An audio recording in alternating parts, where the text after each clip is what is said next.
जय जिनेन्द्र। जय जिनेन्द्र रावी, जय जिनेन्द्र। हाँ जी। आपने कटी स्नान, भाप स्नान, सोनावात के बारे में बताया। अब जरा ये जानना चाहते हैं कि हमारा शरीर 5 तत्वों से बना हुआ है, जैसे आकाश, वायु, अग्नि, जल और पृथ्वी। हाँ जी, आगे। अब इसमें थोड़ा कंफ्यूजन सा रहता है कि लोग बात समझ नहीं पाते आकाश और पृथ्वी का कहाँ क्या क्या रोल। अच्छा जी, आकाश और पृथ्वी, देखिए ये टेक्निकल टर्म हो गए, बहुत पुरानी भाषा है। उस समय भाषा में जैसे संवेदना है, वेदना, वेदना यानी जब आपको सुख और दुख का ज्ञान ना हो तो वो वेदना, और धीरे धीरे क्या हुआ भाषा में, वेदना शब्द बन गया दर्द का प्रतीक।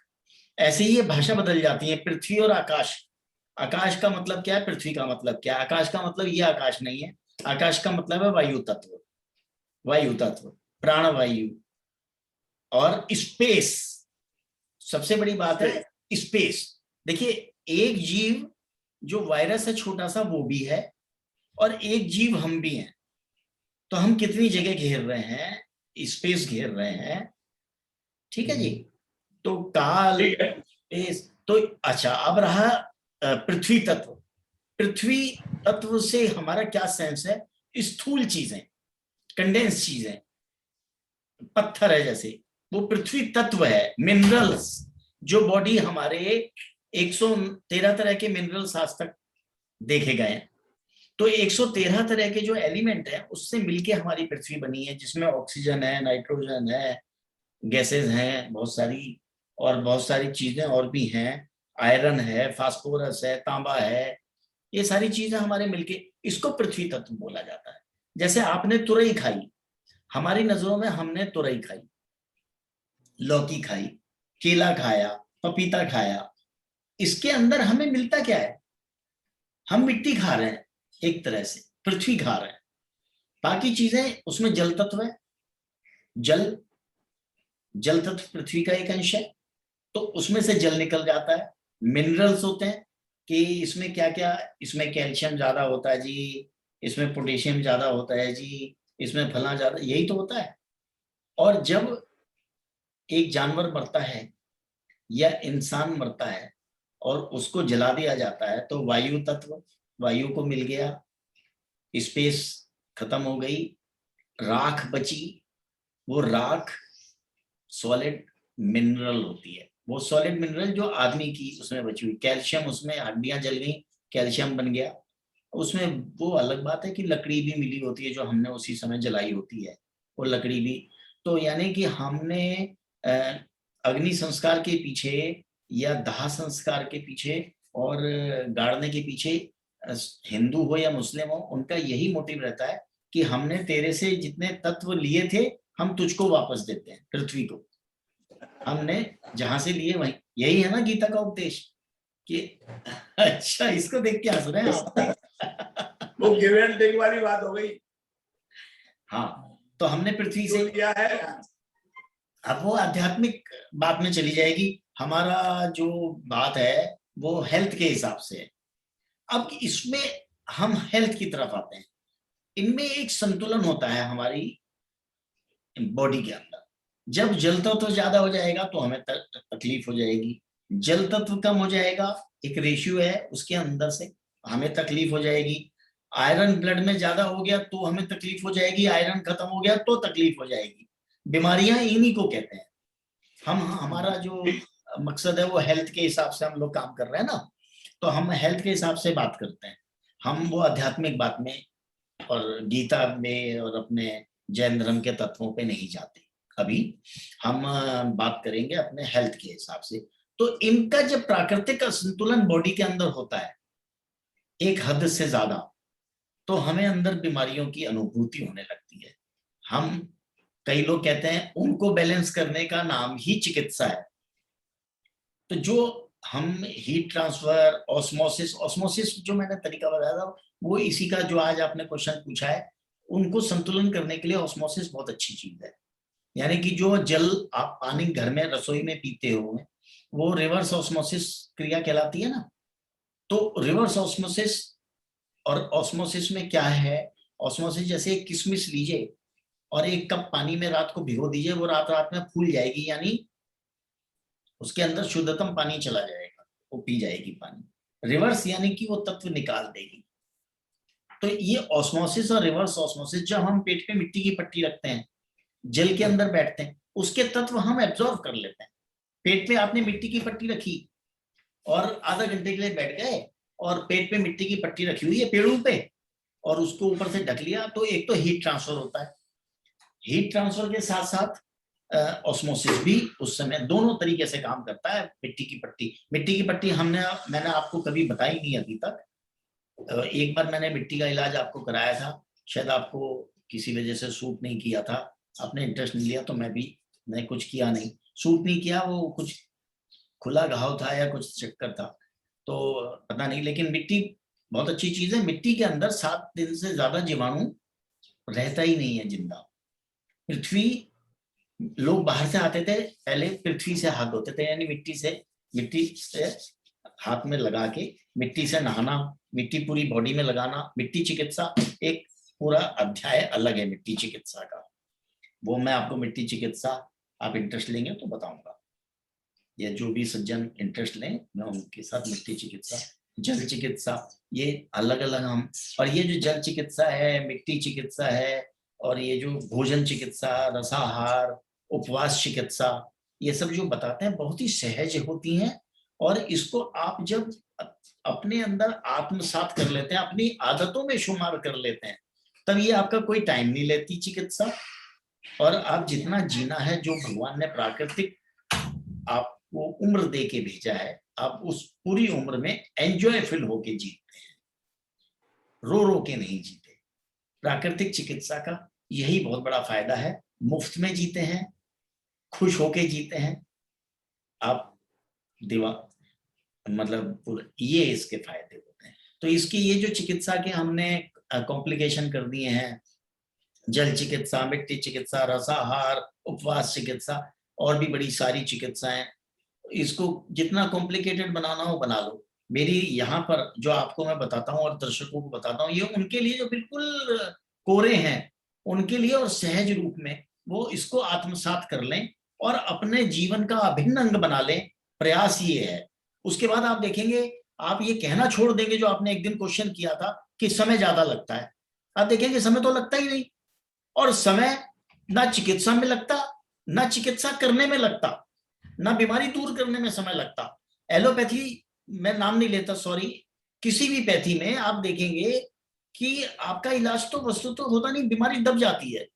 इसमें चाहे 6 महीने लगे, 2 साल लगे या 2 दिन लगे, वो बीमारी निकल जाती है हमेशा के लिए, फॉरवर्ड, मृत्यु को छोड़ के।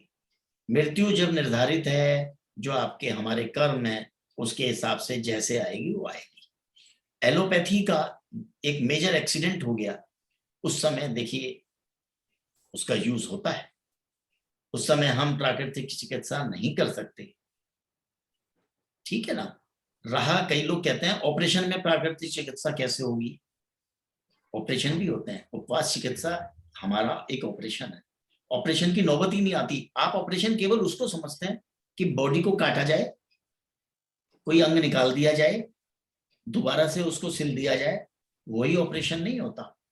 हमारे ऑपरेशन कायाकल्प, एक ऑपरेशन होता है कायाकल्प, आपकी काया ही बदल जाएगी, शक्ल नहीं बदलेगी, काया बदल जाएगी। यानी कि ये जो टिश्यूज और सेल से मिलके हमारा बॉडी बनी है, ये बदलने शुरू हो जाएंगे, उसको हम कायाकल्प कहते हैं, वो हमारा ऑपरेशन है। उपवास चिकित्सा हमारा ऑपरेशन है। इसके बारे में फिर कभी। आज की बात का शंका समाधान हुआ, आपका शंका दूर हुई या कुछ पूछना है? इसमें आकाश, पृथ्वी तत्व, आकाश तत्व बताया था। हाँ जी, बताइए, पूछिए। आकाश तत्व का जो है अपने शरीर में क्या स्थान रहता है? आकाश तत्व में यह है जी, देखिए हर टिश्यू और सेल्स के बीच में आकाश तत्व है। एक जो जो दूरी होती है ना, हल्की सी भी, माइक्रोन बाल से भी 1 लाख भाग कर दीजिए, हर जगह आकाश मौजूद है। आकाश इतना है या इतना है उसको जाने दीजिए। आकाश में क्या होता है? वायु, वायु यानी ऑक्सीजन यानी प्राण, जैसे कि आपने खाना खाया, अब एक स्थूल तौर पे हम लेते हैं, ये तो उदाहरण कॉम्प्लिकेटेड और साइंटिफिक हो गएगा, बुद्धि विलास की चीज हो गई।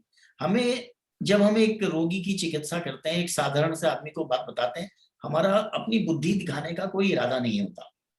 हम वो चीज बताते हैं जो बिल्कुल सहज तौर पे एक बेपढ़ा लिखा, एक पढ़ा लिखा हर आदमी आराम से कर ले। तो जैसे अब आपको एक स्थूल तौर पे बताता हूँ, आपका आमाशय है पेट, जिसमें हम खाना खाते हैं, तो ये आमाशय में जाता है खाना। अब आपने एक थैले को पूरा, अब बाजार गए, सब्जियां खरीदी और नीचे से लेके ऊपर तक फुल भर दिया, ठूस ठूस के भर दिया उसमें, तो क्या होगा? जब आप घर आएंगे, नीचे आपको टमाटर पिचके हुए मिलेंगे और सब्जी भी आपको खराब मिल सकती है, प्लस उस थैले में सब्जी को हिलने की जगह भी नहीं थी। हमारे आमाशय का कुछ हाल ये होता है, थैला डी शेप हो जाएगा एडजस्ट करने के चक्कर, हम अपने आमाशय को भी डी शेप कर चुके हैं, उसको फैला चुके हैं, उसका शेप बिगाड़ चुके हैं और उसको एनलार्ज कर चुके हैं। यानी अगर हम 25, 50, 100 ग्राम खा के सेटिस्फाइड हो जाते, आज हमें किलो भी खाना पड़ रहा है। आप मुनि लोगों को देखिए, महावीर भगवान और कई लोगों के बारे में सुनते हैं, 106 दिन वो निराहार रह गए, उन्होंने संकल्प लिया मेरा ये पूरा होगा तो मैं भोजन दूंगा, नहीं तो नहीं। और वो 106 दिन तक उपदेश भी दे रहे हैं, चल फिर भी रहे हैं, अपने दैनिक क्रिया भी कर रहे हैं, और 106 दिन तक ना पानी पी रहे, ना रात ना दिन। उपवास नहीं है कि सुबह खा लिया, रात को शाम को खा लिया और सुबह सूर्योदय के, ये रोजे नहीं है कि रात को भी भसक लिया सुबह भी भसक लिया ठूस ठूस के। ये तो 106 दिन, उसके बाद उन्होंने गन्ने का रस पिया इतना सा, और उस चीज से पूरी एनर्जी मिल गई। 25, 50, 100 ग्राम गन्ने का रस पिया होगा, उससे पूरी एनर्जी। ये बॉडी में तत्व निकालने की क्षमता हमारी बॉडी की है। हम 50 ग्राम खाएं और उससे हमारे पूरे दिन की एनर्जी हमें मिल जाए।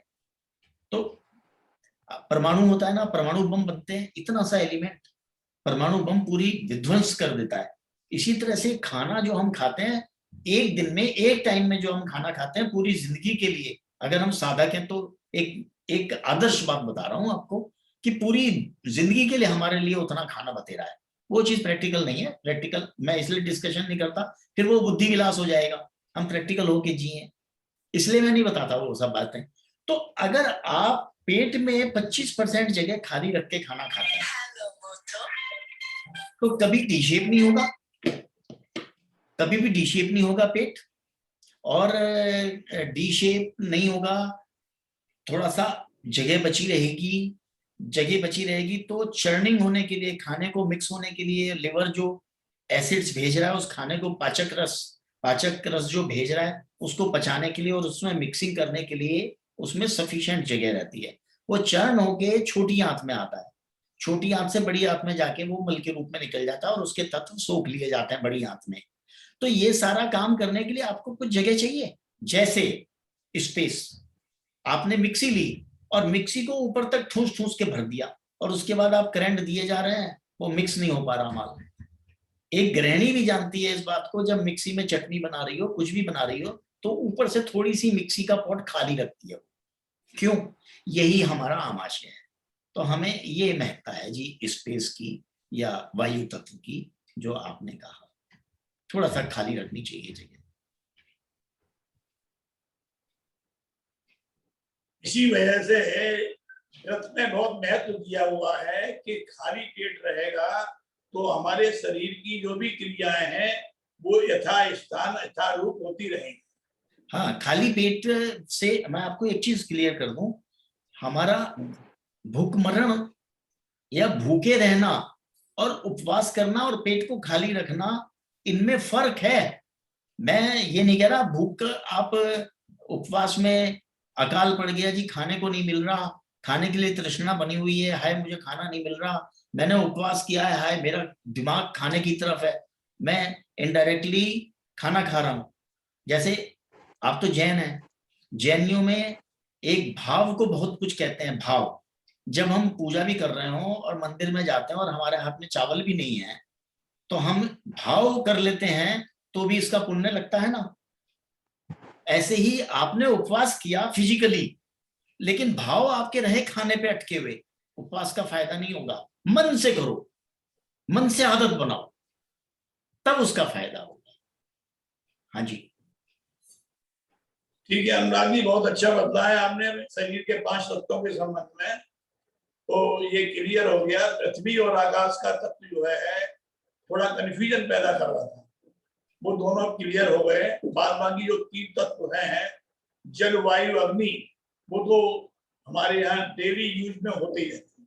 और डेली आप तो ये भी होते हैं। एक बार बताइए, जैन परंतु धर्म के हिसाब से, मैं बीच में टोक रहा हूँ, जैन धर्म के हिसाब से छठा सातवां तत्व भी है, 9 तत्व भी बताए कहीं कहीं, किसी किसी हाँ, मोक्ष उसमें तत्व है, 7 तत्व बताए हैं, वो जैन धर्म के हिसाब से बताए हैं, वो 7 तत्व है। निर्जरा और मोक्ष भी एक तत्व है।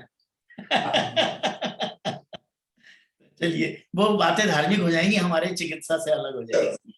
अब एपिसोड काफी लंबा हो जाएगा, हाँ तो ठीक है जी, अभी यहीं विराम दिया जाए। ठीक है जी, जय जय हिंद। जी।